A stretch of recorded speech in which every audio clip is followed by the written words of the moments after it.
일주일 동안 모두 건강하셨나요? 자, 오늘은 제 12강 조식 시간은 언제인가요? 한번 보도록 할게요.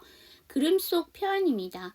When do you serve breakfast죠? 자, 여기서 serve 하게 되면 동사로 식당 등의 음식을 제공하다, 봉사하다라는 뜻이 있습니다. 그럼 when은 언제니까 언제 아침 식사는 제공이 되나요? 그쵸? 그래서 조식 시간은 언제인가요? From 7 a.m. to 9 a.m. 자, 그래서 오전 a.m.이니까 오전 7시부터 오전 9시까지입니다. From A to B 하게 되면 A에서 B까지 오전 7시서부터 9시까지입니다. Can I have a wake-up call at 8 a.m. 이죠. 자, 여기서 보시면 Can I가 쓰였네요. 여러분, Can I는 언제 쓴다? 그렇지. 허락과 양해를 구할 때. 그러면 허락과 양해를 구하니까 조금 더 정중하면 좋겠죠? 뭘 쓸까요? May I 블라블라. 자, 우리가 모닝콜이라고 하는데요. 모닝콜은 올바른 영어 표현이 아니죠. 자, 모닝콜 왜 하십니까? 그쵸? 아침에 깨워주기 위해서 전화를 하는 거죠. 그래서 콜을 쓰시고요. wake up, 깨운다 라는 뜻으로 wake up call 해주시면 됩니다.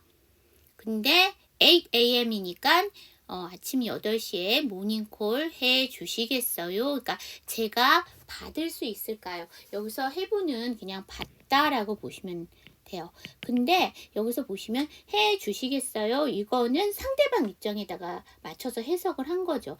제가 8시, 오전 8시에 모닝콜을 받을 수 있을까요?니까 8시에 모닝콜 해 주시겠어요? 상대방 입장에서 하게 되면 그렇게 되는 거죠. 자, 저랑 같이 한번 연습해 보도록 해요. When do you serve breakfast? From 7 a.m. to 9 a.m. Can I have a wake-up call at 8 a.m.? 여러분, can 다음에 I죠. 연음시켜서 can I have 다음에 어니까 have 해주시면 되고요. 자, 그 다음에 wake 다음에 up이니까 wake up. 그러면 이 문장 제가 천천히 다시 한번 해보면 Can I have a wake up call at 8 a.m. 되겠죠? 자, 그 다음 Of course, 물론이죠. Thanks to the wake-up call, I had time for a decent breakfast죠.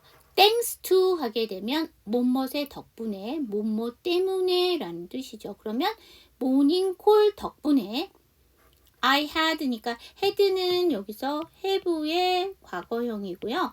여러분 뭐뭇을 먹다라고 할 때는 우리가 have 동사 써요. 그러면 우리가 알고 있는 it동사가 있죠. it동사의 정중한 표현이라고 보시면 돼요.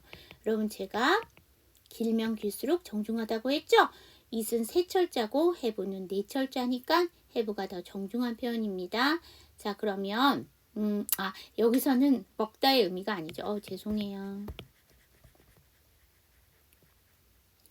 네, 그쵸. 제대로 된 아침 식사를 먹었어요 라는 얘기죠. 그러니까 제대로 된 아침 식사의 시간을 가졌어요 라는 얘기니까 여기서는 네 가지다라고 보셔도 되겠네요. 뒤에 타임이 나왔으니까 시간을 가졌어요. 어떤 시간을 가졌냐면 제대로 된 아침을 위한 시간을 가졌어요 라는 얘기니까 아침을 제대로 먹었어요 라는 얘기죠.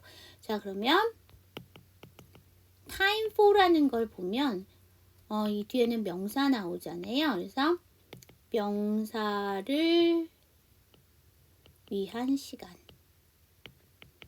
제대로 된 아침 식사를 위한 시간을 가졌어요 라는 얘기니까 제대로 된 아침 식사를 먹었어요. 이 정도 보시면 될 것 같아요. 이건 생각하지 마세요.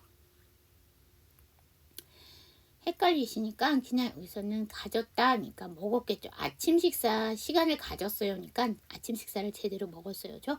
그 다음에 decent 하게 되면 이게 괜찮은 적절한이라는 형용사입니다. 자, 그러면 저랑 같이 한번 연습해 봐요. For breakfast. I'm sorry. Of course. Thanks to the wake-up call, I had time for a decent breakfast. 자, 여러분 여기서 S는 꼭 해주셔야 돼요. 그렇기 때문에 K 발음을 하지 마세요. 그러면 thanks to 이렇게 해주시면 되겠죠. had가 D로 끝났는데 time이 T죠. 앞에 D 하지 마세요. had time 해주시면 되고요. 이 for가 원래는 단독으로 발음하면 R 사운드가 정확하게 살지를 않아요. 그런데 단독으로 하면 R 사운드를 정확하게 발음을 하지 않는데 이렇게 뒤에 모음이 시작하면 연음으로 되면서 R 사운드가 살아요. follow. 그 다음에 여러분 여기 decent에서 보시면은요. 이 사운드 두 번째 이 사운드가 묵음이에요. 그래서 decent가 될 거고요. 근데 뒤에가 breakfast에서 BR이기 때문에 T 발음 안 할 거예요. 두 번째 그러면 decent breakfast 이렇게 되겠죠. 자, 여기 저랑 같이 한번 그래서 제가 이 문장 천천히 다시 한번 해보면 Thanks to the wake-up call, I had time for a decent breakfast 이렇게 되죠. 자, oops, I left my key in the room 이죠. oops 하면 이런이라는 뒤에는 어떠한 안 좋은 일들이 나와요.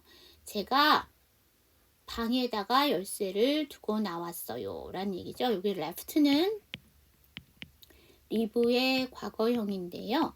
여러분 리브는 뜻이 두 개가 있어요. 떠나다가 있고 남겨두다가 있어요. 이거 문장 안에서 어떻게 구분하세요? 이 리브 뒤에 바로 가깝게 사람이나 사물이 나오게 되면 남겨두다. 근데 그 리브 뒤에 I'm sorry 가깝게 장소나 교통수단이 나오게 되면 그것은 남겨두다가 떠나다가 되고요. 뒤에 사물이나 사람이 나오게 되면 그것은 남겨두다예요. 근데 바로 뒤에 뭐 나왔어요? 키라는 사물이 나왔죠. 그래서 남겨두다죠. 그래서 두고 왔어요. 정도로 보시면 됩니다. 자, I'm sorry. 저랑 같이 한번 연습해봐요. Oops, I left my key in the room. 자, 여러분 left가 FT인데 my가 M이죠. 그래서 FT, M이니까 두 번째 생략 left my 해주시면 되겠죠.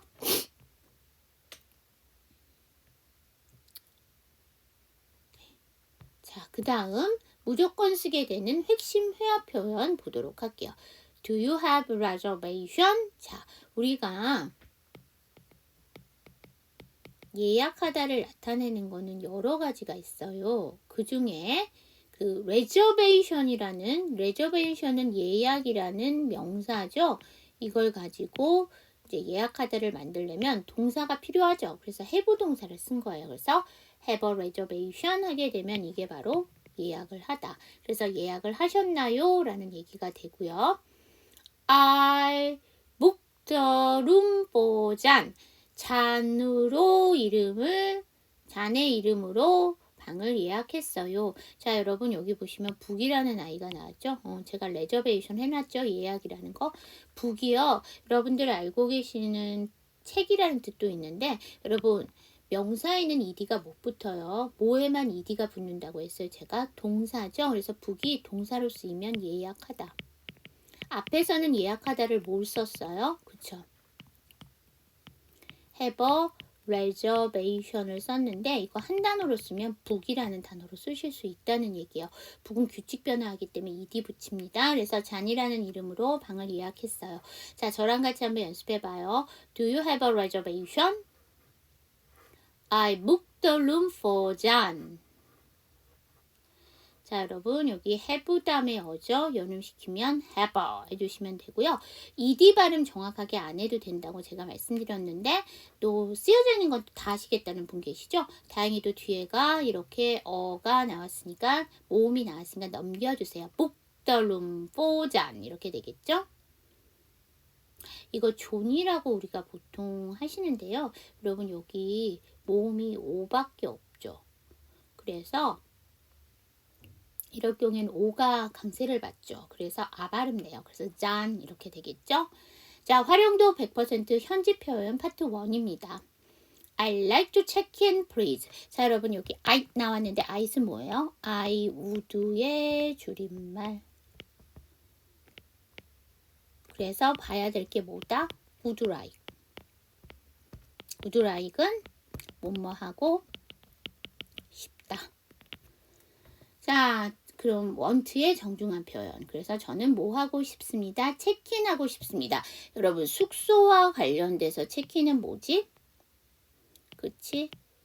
입실 수속을 하다. 입실 수속하고 싶어요. 안으로 들어가는 거니까. 그쵸? 근데 이제 여기다가 would를 써서 정중한데 뒤에 please까지 넣었어요. I like to have a room with a good view. 좋은 전망을 가지고 있는 방으로 하고 싶어요. 라는 얘기죠. 그래서 전망 좋은 방으로 부탁해요. When do you serve breakfast? 우리 앞에서 나왔어요. 조식 시간은 언제인가요? 자, 여기 저랑 같이 한번 연습해봐요. I like to check in, please. I like to have a room with a good view. When do you serve breakfast? 자, 여러분 우리가 아이드라고 하잖아요. 아이 우드가 됐던 아이 헤드가. 근데 뒤에 단어가 꼭 나와요. 축약형은. 그래서 아예 받침으로 넣어주세요. I'd like to 이렇게 주시면 되고 체크인이니까 넘겨서 체크인. 자, 그럼 이 문장 제가 천천히 다시 한번 해보면 I'd like to check in, please. 자, 그 다음에 have 다음에 어죠. 두 번째 문장 연음시킬게요. have. 그 다음에 with 다음에 오니까 연음시켜서 with. 그래서 I'd like to have a room with a good view 이렇게 되겠죠. 그 다음 볼게요.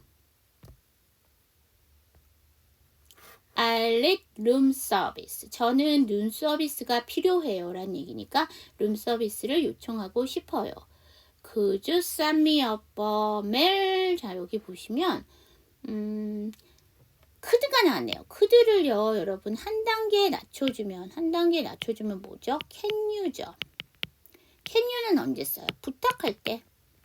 근데 부탁이 조금 정중하면 좋겠죠. 그래서 could를 썼어요. 그러면 send me니까 나에게 보내주시겠어요. 근데 up이야. 그럼 위로 올려주는 거죠. 그러면 올려 보내주시겠어요? meal 하면 식사잖아요. 그쵸?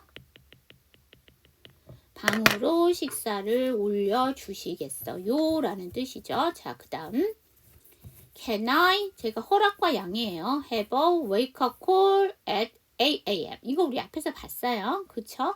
자, 여기 저랑 같이 한번 연습해봐요. I need room service. Could you send me up a meal?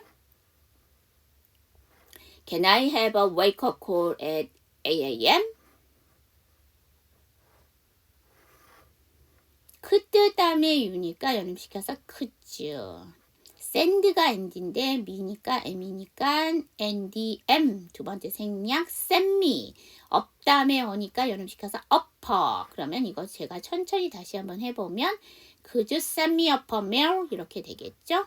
자, 여러분 그 다음에 이 전체 슬라이드에서 묵음을 갖고 있는 아이가 있어요. 그쵸? could, would, should 해서 L 사운드 묵음입니다. 자, I left my key in the room. 이것도 앞에서 봤던 거죠. 방에 열쇠를 두고 왔어요. 자, 저랑 같이 한번 연습해봐요. I left my key in the room. 자, 그 다음 자 이제 한눈에 익히는 필수 단어 볼게요.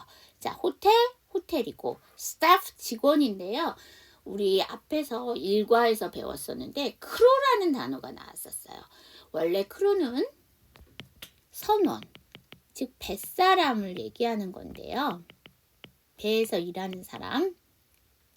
요새는 이게 그냥 직원이란 뜻으로. 그래서 여러분 아시다시피 패스트푸드점 중에서 맥도날드 있죠. 맥도날드는 직원을 구할 때 뭐라고 하냐면 우리 새로운 크루를 구합니다. 이렇게 하고 공지를 하죠.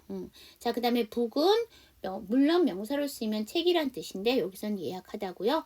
비슷한 뜻으로는 reserve라는 단어 있습니다. 얘도 똑같이 예약하다라는 뜻이고요. room은요, 방이라는 뜻도 있지만 공간이라는 뜻도 있습니다. key는 열쇠고요. view는 전망인데 이게 사람의 신체로 들어가게 되면 시야라는 뜻이 있습니다. 시야는 눈이 볼 수 있는 범위를 얘기하는 거죠.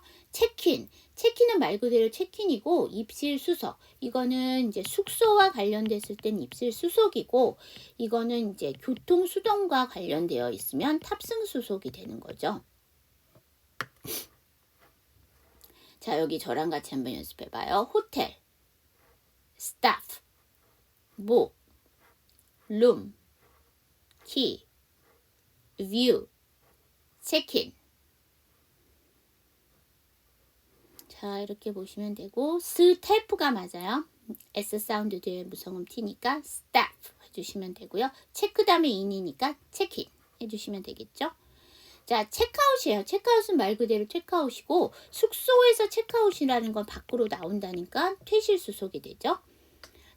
룸 서비스 하게 되면 룸 차지 하게 되면 이거 숙박비. 여기서 차지는 요금이란 뜻인데요. 여러분 이 차지가 외상이란 뜻도 있어요. 그러니까 외상이라는 건 보통 후불제죠. 그래서 무슨 뜻을 쓴다? 차지가 그래서 신용카드라는 의미가 돼요. 크레딧 카드라는 뜻이 됩니다. 그럼 이게 외상이니까. 베드, 침대, 필로우, 베개, 그 다음에 타월, 수건, 솝 하면 비누, 미네랄 워터 하면 이게 생수. 자, 저랑 같이 한번 연습해봐요. 체크아웃, 룸 차지, 베드, 필로우, 타월, 솝, 미네랄 워터. 자, 여러분 책 다음에 아웃이니까 여름시켜서 체크아웃 해주시면 되겠죠? 자, 그 다음 breakfast, 조식, 룸 서비스, 말 그대로 룸 서비스, wake up call, 모닝 콜, 그 다음에 메이크업, 청소하다, 보충하다, 화해하다. 여러분 우리 메이크업 하면 뭐 하세요? 제가 이거 여러분들 너무 잘하는 말이라서 제가 안 썼는데 화장하다죠. 여러분 화장 왜 하세요?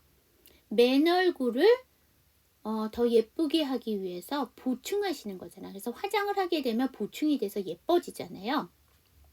그래서 메이크업이 보충하다야. 그럼 우리가 방으로 봤을 땐 방이 너저분한데 그거를 보충하는 게 뭐야? 청소하는 거죠. 인간과 인간 관계가 보충이 돼. 화해하는 거지. 자, 여기 저랑 같이 한번 연습해 봐요. breakfast, room service, wake up call, makeup. 자, wake 다음에 up이니까 wake up, make 다음에 up이니까 makeup. 자, 여러분 wake이랑 make이랑 공통점 철자가 4개. 그 다음 두 번째, 세 번째, 네 번째가 동일하죠. 다른 건 뭐야? 초성의 자음만 다르죠. 걔만 바꿔버리면 된다는 얘기야. 발음 체계가 똑같다는 얘기입니다. 자, 오늘 today's 퀴즈는요. thanks to의 뜻을 교재에서 배운 표현으로 써주시는 겁니다. 자, 그 다음 today's 팁이에요. meaning out이에요. 자, 의미, 신념을 뜻하는 meaning에다가 벽장 속에서 나오다의 뜻인 coming out이 결합된 단어이다. 남들에게 밝히기 힘들어 함부로 드러내지 않았던 자신만의 의미나 취향 또는 정치적, 사회적 신념 등을 소비 행위를 통해 적극적으로 표출하는 현상을 얘기한다라는 얘기죠. 우리가 뭐라고 얘기를 하냐면 공정무역이라고 하잖아요. 그러니까 올바르게 되어 있는 걸로 무역을 한다라는 얘기니까 이게 무슨 얘기냐면 우리 저쪽 아프리카나 저쪽 라틴 아메리카 쪽에는 노동력은 풍부한데 기술이 별로 없어서 이렇게 수작업으로 하는 일들을 많이 하잖아요. 노동력이 필요하는. 그런데 그거를 대기업에서 그 사람들이 만들어낸 제품들을 가져올 때 정당한 노동의 대가를 하고 가져오면 상관이 없는데 노동력에 대한 너무나 보잘것없는 보통 대가를 지불하고 가져오잖아요. 예를 들면 여러분들 축구공 축구공 있잖아요. 그 축구공이 별집 모양을 다 연결해서 만드는 게 축구공인데요. 그게 아프리카 그 10살도 안 되는 소년들이 그거를 만든답니다. 본드로 이렇게 붙여갖고 접착제로 해서 붙이는데 그게 상당히 몸에 안 좋대요. 그런데 그거에 대한 정당한 대가를 해줘야 되는데 대기업들이 그냥 싼 값에 거의 헐값에 그런 것들을 사온다는 거는 노동력 착취잖아요. 그래서 그건 불공정 무역이라고 하고 정당한 대가를 치르고서는 사갖고 오는 물건들은 솔직히 말하면 가격이 좀 높아요. 왜냐면은 그만큼 붙는 것들이 많기 때문에. 그런데 나는 비록 값은 비싸더라도 정당한 대가를 치르고선 사온 물건들을 쓰겠다. 이런 것들이 자기의 정치적, 사회적 신념을 소비행위에다가 표출을 하는 거잖아요. 아니면 나는 업사이클 제품을 쓰겠다. 이게 뭐냐면 그 대기업에서도 그 페트병들 같은 거를 딱 이렇게 재생을 해서 패딩을 만든다거나 이렇거든요. 그럼 나는 똑같은 패딩이라도 그렇게 업사이클링 된 패딩을 구입하겠다. 이것도 자기의 정치적, 사회적 신념을 나타내는 거잖아요. 이런 게서 해서 소비 행위를 하는 것들을 미닝아웃이라고 하고요. 이런 것들을 하는 주소비들이 소비자층, 이런 운동을 하는 의미 있는 운동을 하는 애들이 MZ세대예요. MZ세대는 소위 말하면 20대에서 30대 아이들을 얘기하는 거잖아요. 얘네들이 철딱서니가 없는 것 같지만 상당히 좋은 의미 있는 일들을 많이 해요. 그 대표적인 게 이게 미닝아웃이죠. 남들한테 내놓기가 좀 꺼려한 자기의 신념이나 그런 정치적, 사회적 신념 등을 소비 행위에 그대로 표출을 하는 거죠. 자, 그래서 오늘은 미닝아웃까지 여러분들과 같이 봤습니다. 다음 주에 또 새로운 내용으로 여러분들과 만나 뵙도록 할게요. 자, 수업 들으시느라고 고생하셨습니다. See you next time!